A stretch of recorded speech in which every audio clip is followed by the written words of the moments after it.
This content is produced by DarkNetBreaker, a cybersecurity and dark web education brand. All videos, posts, and content are strictly for educational and awareness purposes only. We do not promote, support, or encourage any illegal activity. Our mission is to expose digital threats, protect online users, and educate the public about cybersecurity risks in the modern world. Stay ethical. Stay protected.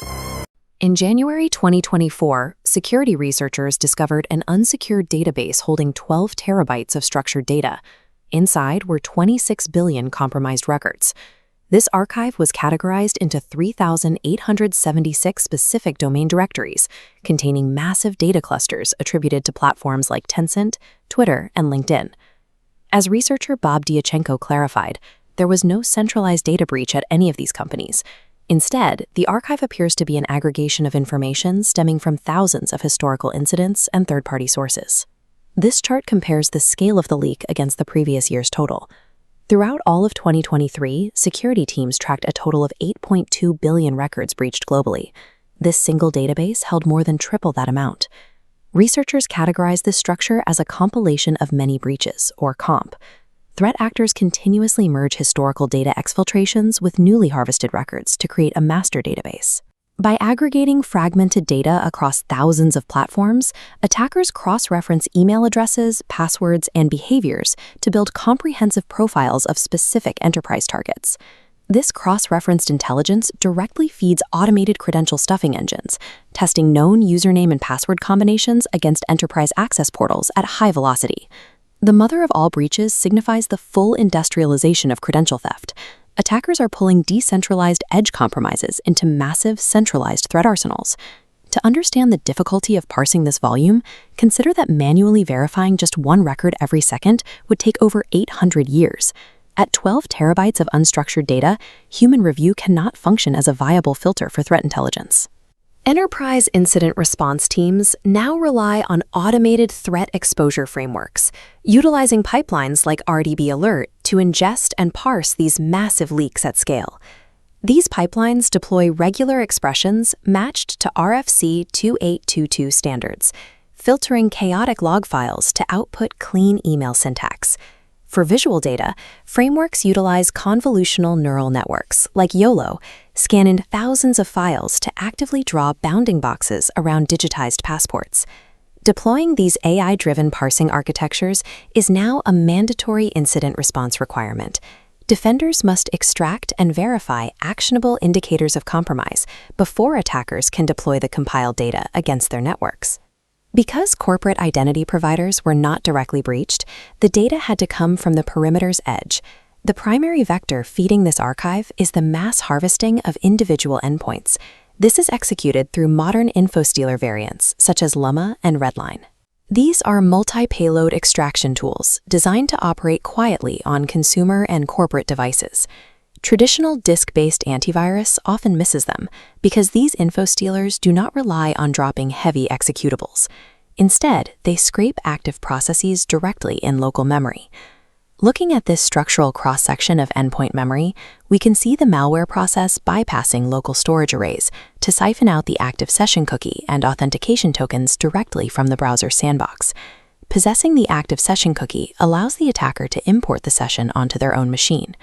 This bypasses the multi-factor authentication gate entirely, as the receiving server believes the authentication challenge was already solved. The secondary extraction capability targets the operating system itself. The malware queries the Windows Data Protection API, receives a decryption key, and unlocks the local vault. This instantly decrypts all locally stored browser credentials, converting them back into readable plaintext. The malware packages these plaintext credentials alongside the stolen session tokens and exfiltrates them to initial access brokers, who sell the data on underground forums. Buyers use these complete digital fingerprints to establish persistent, unauthenticated access deep inside the enterprise perimeter. Enforcing strict password complexity policies at the perimeter fails when an attacker can simply steal the post-authentication session token directly from the user's endpoint. The secondary vector falls under MITRE ATTK technique T1190, exploiting public-facing applications via API manipulation. In one incident, the Bytebreaker hacking group abused this exact vector to harvest over 1.2 billion profiles from Facebook's endpoints. The core vulnerability lies in the insufficient validation of API request parameters. Without proper server-side checks, attackers formulate queries pulling data from endpoints outside their authorized scope. To execute this at scale, attackers deploy automation scripts equipped with spoofed user agents, tricking basic anti-bot protections into registering the traffic as legitimate human browsing. Concurrently, they route these requests through rotating IP proxies. By constantly changing their origin address, attackers defeat static rate-limiting protocols designed to block mass scraping.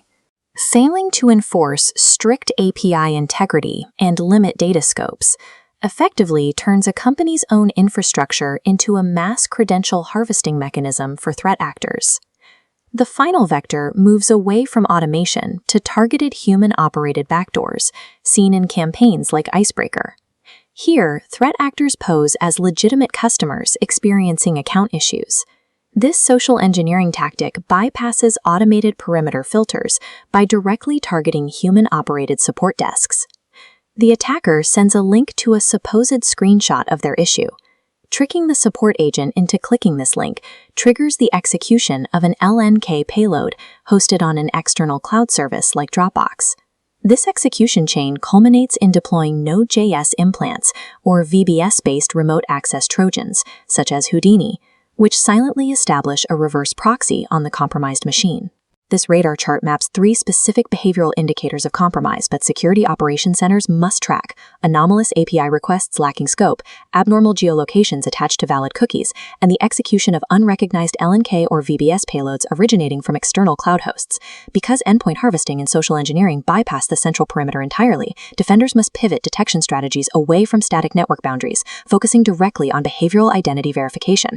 Countering automated credential stuffing engines requires implementing a strict defensive engineering playbook. Engineers must mandate the immediate deprecation of legacy hashing algorithms like SHA-1 for all stored secrets. Systems must upgrade to modern cryptographic standards, specifically utilizing AES-256 combined with PBKDF2 SHA-256. This deployment carries a critical requirement, enforcing a minimum of 8 million iterations in the hashing process. Running massive iteration counts mathematically neutralizes GPU-accelerated mask attacks. Tools like Hashcat cannot effectively brute force hashes when the computational requirement for a single guess is pushed that high. In tandem with cryptography, architecture teams must mandate strict per-user and per-IP API rate limiting across all public-facing infrastructure. These measures do not stop an endpoint from being infected. They do, however, exponentially increase the computational and operational costs for attackers attempting to compile, crack, and weaponize the stolen data. The ultimate architectural mitigation against data extortion and session hijacking is the complete deprecation of shared secrets entirely. This architectural diagram outlines the necessary enterprise-wide transition to FIDO2 and WebAuthn passkey architectures, utilizing hardware security modules rather than typed passwords. These physical authentication tokens must be cryptographically bound directly to managed corporate endpoints.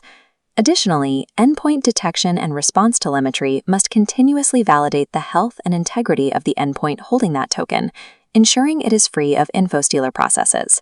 By shifting security enforcement to the hardware-bound handshake between a verified device and a cryptographic token, the utility of a stolen credential is neutralized before a threat actor can ever compile it.